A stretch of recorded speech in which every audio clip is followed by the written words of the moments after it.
If you're thinking about moving to Minneapolis, or maybe you already live here and you're wondering if your money should be going further, there's something important you need to understand first. The cost of living in Minneapolis is not as simple as people make it sound. Some people will tell you Minneapolis is expensive. Other people will tell you it's still affordable. And honestly, depending on your situation, both can be true. Because cost of living is not just one number. It's not just rent. It's not just mortgage. It's not just groceries. It's how all of those pieces work together in your real life. So in this video, I'm going to break down what it actually costs to live in Minneapolis in 2026, including housing, utilities, transportation, everyday lifestyle costs, and the one expense that surprises more people than almost anything else when they move here. And if you're considering buying here in the future, make sure you stay until the end, because I'll also show you how smart buyers think about affordability differently than most people do. Let's start with the category that impacts most people the most: housing. The biggest piece of the puzzle. Because whether you rent or buy, this is usually the biggest monthly expense in your budget. But here's where people get Minneapolis wrong. They look for one average number.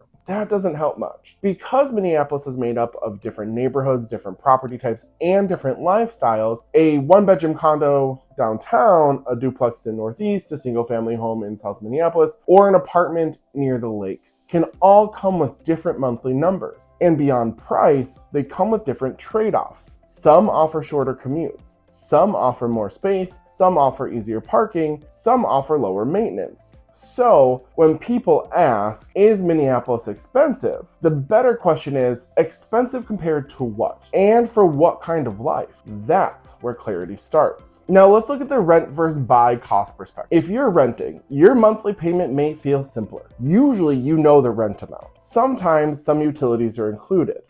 Maintenance often isn't your responsibility. The predictability has value. If you're buying, your monthly payment may include principal, interest, taxes, insurance, possible HOA depending on your property type. So buyers sometimes compare rent to mortgage and assume buying is always dramatically higher. Sometimes it is, sometimes it isn't. But the bigger point is the comparison depends on area, timeline, and goals. That's why blanket advice usually fails. Now, let's talk about something that surprises a lot of relocators: utilities. Especially if you're moving from a warmer climate, because in Minneapolis, winter is not just weather. Winter can impact your budget. Heating costs can rise in colder months, electricity may fluctuate, and snow removal may matter depending on where you live. Internet varies, water and trash vary by building or ownership setup, or city to city. So two homes with similar monthly payments can feel very different financially once utilities are added. This is why I always encourage people, don't stop at rent or mortgage. Ask for the full monthly picture.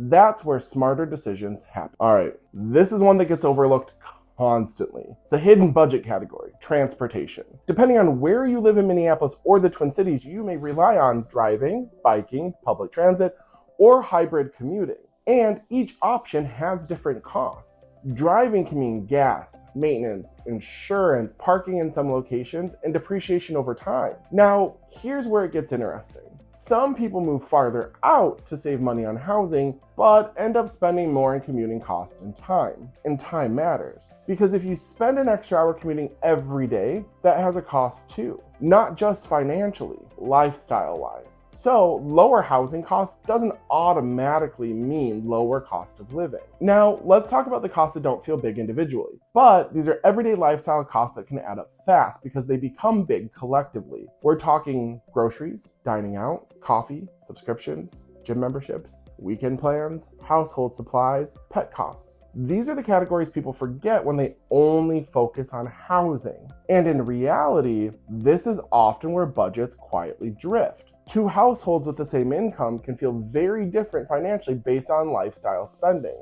That's why cost of living is personal, not universal. Earlier, I mentioned one cost that surprises people. Here it is: property taxes. Especially for buyers, because two homes with similar prices can have different monthly payments depending on tax amounts. That means a home that looks affordable online might feel very different once real monthly numbers are calculated. This is one reason serious buyers don't just shop by purchase price. They shop by their total monthly payment. That shift alone can save people from buying the wrong house. Now, most people will ask, what can I afford? But I think there's a better starting question. What monthly payment would feel comfortable and sustainable? That means considering emergency savings, travel goals, family goals, retirement goals, breathing room in the budget, and stress level month to month. Because qualifying for something and comfortably living with it are not the same thing. That distinction matters. Another very common question that we receive, is it cheaper to live in Minneapolis or the suburbs? The honest answer, sometimes yes, sometimes no. Some suburbs may offer more space for the money. Some city locations may reduce transportation costs.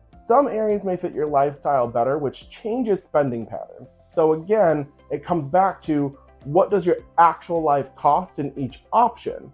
That's the smarter lens. And if I were relocating to Minneapolis today, I'd focus on these 5 things. Total monthly housing payment, utility expectations by season, commute time and transportation costs, lifestyle spending habits, and long-term plans, rent versus buy later, things like that. That gives you a much clearer roadmap than just asking whether Minneapolis is expensive. So, is Minneapolis expensive? For some people, yes. For others, it offers strong value compared with many larger markets. But the real answer depends on your income, your lifestyle, your location, and your goals. If you're trying to figure out what living here would realistically cost for you, whether renting or buying, feel free to reach out. I'm happy to help you think it through. And if you're wondering what neighborhoods fit different lifestyles best, that's exactly what I break down in the next video.